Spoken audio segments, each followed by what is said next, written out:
Hello friends, आपका prep smart hub में स्वागत है। जीएफआर सीरीज के इस वीडियो में आज हम जीएफआर के रूल 151 को कवर करेंगे।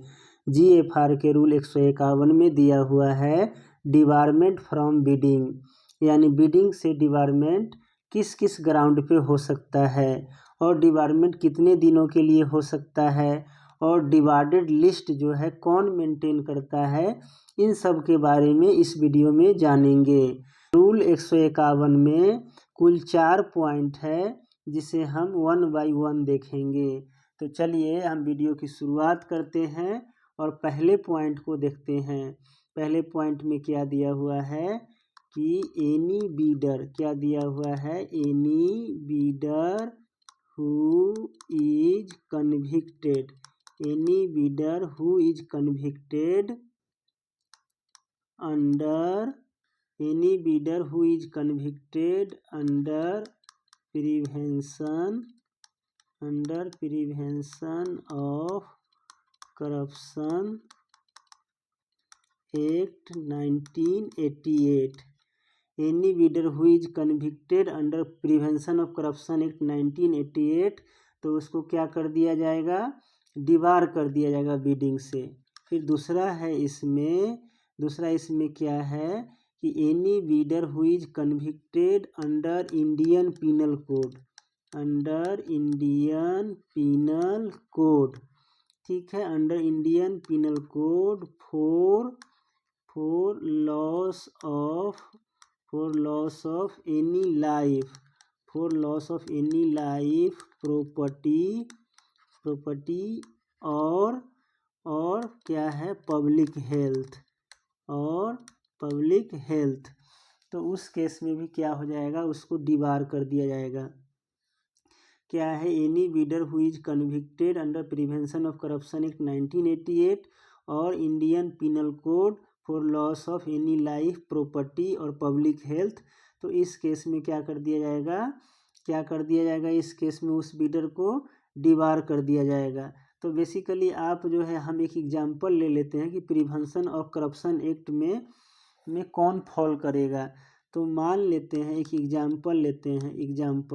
मान लीजिए कि बीडर ए है, क्या है, मान लीजिए कि बीडर ए है और जो है ये क्या कर देता है, ब्राइब देता है। क्या देता है, ब्राइब देता है। किसको, जो ऑफिसर बी है उसको ब्राइब देता है। किसके लिए, टेंडर लेने के लिए। क्या, इसके लिए टेंडर लेने के लिए क्या देता है, ब्राइब देता है। और बाद में क्या होती है, बाद में इन्वेस्टिगेशन होती है। क्या होती है, इन्वेस्टिगेशन होती है और उसमें जो है पता चल जाता है कि बीडर ए ने क्या ऑफिसर बी को ब्राइब दिया था टेंडर लेने के लिए। तो उस केस में इस बीडर को क्या कर दिया जाएगा, इस बीडर को प्रिवेंशन ऑफ करप्शन एक्ट 1988 के तहत दोषी पाया जाएगा और इसे क्या कर दिया जाएगा, डिबार कर दिया जाएगा। समझ में आ गया होगा। दूसरा एग्जाम्पल ले लेते हैं बी वाला। तो बी वाला एग्जाम्पल ले लेते हैं, ठीक है, वो देख लेते हैं एग्जाम्पल किसके लिए, बी के लिए। क्या, इंडियन पिनल कोड में। तो मान लीजिए कि बीडर जो है ए है, ठीक है, इसको क्या मिला है, टेंडर मिल गया है। किस काम के लिए, ब्रिज बनाने के लिए। मान लीजिए ब्रिज बनाने का क्या मिला है, टेंडर मिला है। और ये जो बीडर ए है वो क्या कर देता है, ब्रिज को बना देता है। क्या कर देता है, ब्रिज को बना देता है, ठीक है, ब्रिज बना देता है, ठीक है। फिर कुछ दिन बाद क्या होता है, आफ्टर सम टाइम क्या हो जाता है, ये ब्रिज जो है क्या हो जाता है, कोलैप्स कर जाता है। क्या कर जाता है, कोलैप्स कर जाता है। जो ब्रिज है वो हो गया कोलैप्स। और इस कोलैप्स की वजह से क्या हो जाता है, कोलैप्स का आउटकम क्या होता है, तो आउटकम हो जाता है कि जो है लॉस ऑफ लाइफ होता है। लॉस ऑफ लाइफ यानी बहुत सारे लोगों की मृत्यु हो जाती है और प्रॉपर्टी का भी लॉस हो जाता है, ठीक है, प्रॉपर्टी का भी लॉस हो जाता है। और बहुत सारे लोगों का हेल्थ जो है ना, किसी का पैर टूट जाता है, किसी का हाथ टूट जाता है, ठीक है। तो क्या हुआ, ये जो है कौन सा केस बनेगा, तो ये जो है इंडियन पीनल कोड जो है आईपीसी, जो आईपीसी वाला जो है, आईपीसी के तहत जो है ना इसको क्या किया जाएगा, एफआईआर दर्ज किया जाएगा। और ये आईपीसी के तहत जो है ये क्या होगा, कंपनी को क्या किया जाएगा, कन्विक्ट किया जाएगा, ठीक है, दोषी पाया जाएगा। और जो है इसको क्या कर दिया जाएगा, डिबार कर दिया जाएगा, ठीक है। तो समझ में आ गया दोनों चीज़।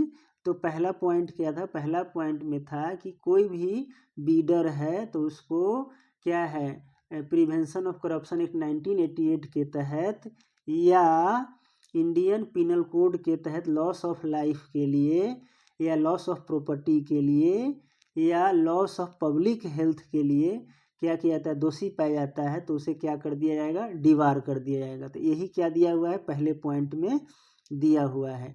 आगे बढ़ते हैं और दूसरा पॉइंट देखते हैं। जो दूसरा पॉइंट है, दूसरे पॉइंट में क्या दिया हुआ है कि ये जो डिबारमेंट होगा वो कितने दिनों के लिए होगा, ठीक है। तो इसमें होगा कि पीरियड ऑफ डिबारमेंट, यानी डिबारमेंट का पीरियड कितना रहेगा। तो डिबारमेंट का जो मैक्सिमम पीरियड होगा, मैक्सिमम होगा 3 ईयर्स। कितना रहेगा, 3 ईयर्स, ठीक है। मैक्सिमम 3 ईयर्स, उससे ज़्यादा नहीं होगा। और किसी केस में 1 साल का भी डिबारमेंट हो सकता है, किसी में 2 साल का भी हो सकता है, किसी में मैक्सिमम 3 साल का होगा, उससे ज़्यादा नहीं होगा। और ये जो डिबारमेंट पीरियड होगा, इस डिबारमेंट पीरियड में जो क्या है, डिवार्डेड जो क्या होगी, बीडर होगा, जो डिवार्डेड बीडर होगा या कंपनी होगी, वो क्या करेगा, पार्टिसिपेट नहीं करेगा, पार्टिसिपेट नहीं करेगा किसमें, बिडिंग, ठीक है, बिडिंग प्रोसेस में, ठीक है, बिडिंग प्रोसेस में क्या करेगा, पार्टिसिपेट नहीं कर पाएगा जो डिवार्डेड बीडर है वो। या इसका जो सक्सेसर होगा, कभी कभी क्या होता है कि किसी बीडर को हम डिबार कर देते हैं तो वो जो है क्या है, अपने वाइफ के नाम पे, अपने बेटा के नाम पे क्या कर लेता है, दूसरी कंपनी खोल लेता है। तो उसमें भी है कि उसका कोई भी सक्सेसर होगा वो भी क्या करेगा, बिडिंग प्रोसेस में पार्टिसिपेट नहीं करेगा डिवार्डेड पीरियड के लिए। इसमें जो एक और पॉइंट है वो क्या है कि ये जो लिस्ट है, जो डिवार्डेड लिस्ट है, ये लिस्ट कौन मेंटेन करेगा, तो लिस्ट जो मेंटेन करता है वो करता है DOE, डिपार्टमेंट ऑफ एक्सपेंडिचर क्या करेगा, वो लिस्ट को मेंटेन करेगा, ठीक है। और क्या करेगा, जो ई प्रोक्यूरमेंट पोर्टल है,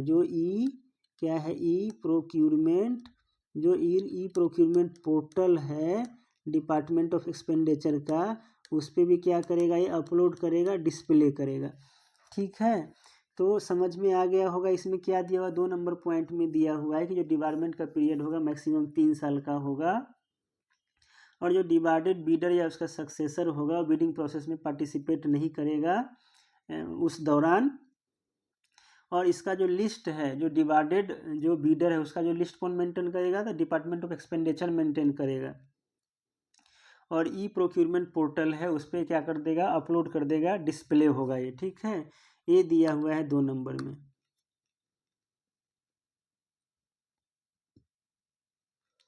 आगे बढ़ते हैं और जो है क्या देखते हैं, अगला पॉइंट देखते हैं 3 नंबर पॉइंट में क्या दिया हुआ है कि जो प्रोक्यूरिंग एंटिटी है, 3 नंबर पॉइंट में क्या दिया हुआ है कि जो प्रोक्यूरिंग एंटिटी कौन होगा, तो मिनिस्ट्री या डिपार्टमेंट होगा या जो भी होगा, सबऑर्डिनेट ऑफिस ऑर्गेनाइजेशन होगा, जो गवर्नमेंट का ऑफिस होगा कोई, वो प्रोक्यूरिंग एंटिटी होगा। वो क्या करेगा, प्रोक्यूरिंग एंटिटी जो है क्या कर सकता है, तो प्रोक्यूरिंग एंटिटी जो है जो कोड ऑफ इंटेग्रिटी है, ठीक है, कोड ऑफ इंटेग्रिटी है, ठीक है, कोड ऑफ इंटेग्रिटी के, ठीक है, वायोलेशन के लिए कोड ऑफ इंटेग्रिटी के वायोलेशन के लिए बीडर को क्या कर सकता है, बीडर को डिबार कर सकता है, क्या कर सकता है, डिबार कर सकता है, ठीक है, डिबार कर सकता है। कितने टाइम पीरियड के लिए कर सकता है, जो टाइम पीरियड होगा इसमें डिबारमेंट का, ठीक है, कोड ऑफ इंटेग्रिटी के अंदर वो मैक्सिमम 2 ईयर्स होगा, ठीक है, मैक्सिमम क्या होगा, 2 ईयर्स होगा, ठीक है, मैक्सिमम 2 ईयर्स होगा। और इसका जो ये लिस्ट जो है ना, जो प्रोक्यूरिंग एंटिटी है यानी मिनिस्ट्री, डिपार्टमेंट या ऑर्गेनाइजेशन है, ठीक है, वो खुद मेंटेन करेगा। क्या करेगा? खुद मेंटेन करेगा। और उसका जो मिनिस्ट्री डिपार्टमेंट का जो वेबसाइट होगा उस पर भी क्या करेगा? अपलोड करेगा। ठीक है, क्या करेगा? अपलोड करेगा। समझ में आ गया? तो ये बोल रहा है जो प्रोक्यूरिंग एंटिटी है वो कोड ऑफ इंटेग्रिटी के वायोलेशन के लिए बीडर को डिबार कर सकता है। टाइम पीरियड मैक्सिमम 2 साल का होगा। और जो है लिस्ट जो होगा ये इस तरह के डिपार्टमेंट का वो मिनिस्ट्री डिपार्टमेंट क्या करेगी? अपने वेबसाइट पे डालेगी। अपने जो है इसका जो प्रोक्यूरमेंट पोर्टल होगा कंसर्न मिनिस्ट्री डिपार्टमेंट का उस पर डालेगी। ठीक है। अब यहाँ एक चीज़ है कि कोड ऑफ इंटेग्रिटी क्या होता है। तो कोड ऑफ इंटेग्रिटी में अगर हम देख लेते हैं कोड ऑफ इंटेग्रिटी में क्या होता है। तो जो कोड ऑफ इंटेग्रिटी होगा, कोड ऑफ इंटेग्रिटी उसको देख लेते हैं। तो जो कोड ऑफ इंटेग्रिटी है उसमें आ गया जैसे फॉल्स डिक्लेरेशन आ गया। क्या आ गया? फॉल्स डिक्लेरेशन आ गया। जैसे फॉल्स डिक्लेरेशन आ गया, इसको डिटेल में बाद में पढ़ना है, आगे पढ़ना है, अभी थोड़ा सा बता देते हैं। फॉल्स डिक्लेरेशन आ गया, कोई किसी बिडर ने फॉल्स डिक्लेरेशन कर दिया। ठीक है, जैसे मान लीजिए जो है मिनिस्ट्री डिपार्टमेंट बोला कि 3 साल का आपको इस फील्ड में क्या एक्सपीरियंस होना चाहिए, जबकि उसका है 1 ही साल का। अब बोल दिया कि हमारा 3 साल का एक्सपीरियंस है, तो फॉल्स डिक्लेरेशन हो गया टेंडर लेने के लिए। दूसरा है इसमें कन्फ्लिक्ट ऑफ इंटरेस्ट आ गया। क्या हो गया? कन्फ्लिक्ट ऑफ इंटरेस्ट है। मान लीजिए कोई जो है गवर्नमेंट ऑफिसर है, ठीक है, गवर्नमेंट ऑफिसर है और जो है उसी का कोई क्लोज रिलेटिव है जो कंपनी खोल रखा है, और गवर्नमेंट ऑफिसर खुद ही जो है क्या करता है, बिडिंग प्रोसेस में जो है क्या कर रहा है, मतलब डिसीजन लेना है कि बिड किसको अलॉट करेंगे। और जो है अपने ही क्लोज रिलेटिव को क्या कर दिया, वो क्या कर दिया, बिड जो है अलॉट कर दिया। ठीक है, जो भी ड्यू प्रोसीजर है उसको फॉलो किए बिना। तो ये क्या हो जाएगा? एक कन्फ्लिक्ट ऑफ इंटरेस्ट हो जाएगा। क्यों? क्योंकि इसमें जो है उसने बताया नहीं कि मेरा एक क्लोज रिलेटिव है, चुपके से जो है कर दिया। तो ये क्या हो जाएगा? एक तरह से कोड ऑफ इंटेग्रिटी का वायोलेशन हो गया। ठीक है, तो फॉल्स डिक्लेरेशन होगा, कन्फ्लिक्ट ऑफ इंटरेस्ट हो गया, या जो किसी तरह का डिसऑनेस्टी हो गया। ठीक है, डिसऑनेस्टी हो गया, तो ये भी उसमें आ जाएगा। तो इस तरह का जो केस होगा तो उसमें क्या होता है, उसमें जो है मैक्सिमम 2 साल तक का डिबारमेंट होता है। ठीक है, आगे देखेंगे अगला पॉइंट है 4 नंबर। 4 नंबर पॉइंट में क्या दिया हुआ है? 4 नंबर पॉइंट में दिया हुआ है कि जब हम डिबारमेंट करते हैं, ठीक है, बिफोर डिबारमेंट क्या करते हैं, बिफोर डिबारमेंट जो है क्या करते हैं, अपॉर्चुनिटी देंगे। हम क्या करेंगे? अपॉर्चुनिटी देंगे। बिफोर डिबारमेंट अपॉर्चुनिटी क्या करेंगे? प्रोवाइड करेंगे। किसको? तो बीडर को अपॉर्चुनिटी प्रोवाइड करेंगे। क्या करने के लिए? अपना पक्ष रखने के लिए, अपना, ठीक है, अपना पक्ष रखने के लिए, ठीक है, रखने के लिए क्या करेंगे? उसको अपॉर्चुनिटी देंगे। ठीक है, डिबारमेंट करने से पहले बीडर को क्या करेंगे? अपॉर्चुनिटी देंगे अपना पक्ष रखने के लिए। उसके बाद ही उसको सुनने के बाद ही, ठीक है, उसको सुनने के बाद ही, आफ्टर हियरिंग, ठीक है, आफ्टर हियरिंग जो है डिसीजन लेंगे डिबारमेंट का। ठीक है, डिसीजन क्या करेंगे? लिया जाएगा डिबारमेंट का। ठीक है, डिबारमेंट का डिसीजन लिया जाएगा। ठीक है, हमारा ये वीडियो है यहीं पे समाप्त होता है। आशा करते हैं आपको ये वीडियो अच्छे से समझ में आया होगा। वीडियो को देखने के लिए बहुत बहुत धन्यवाद।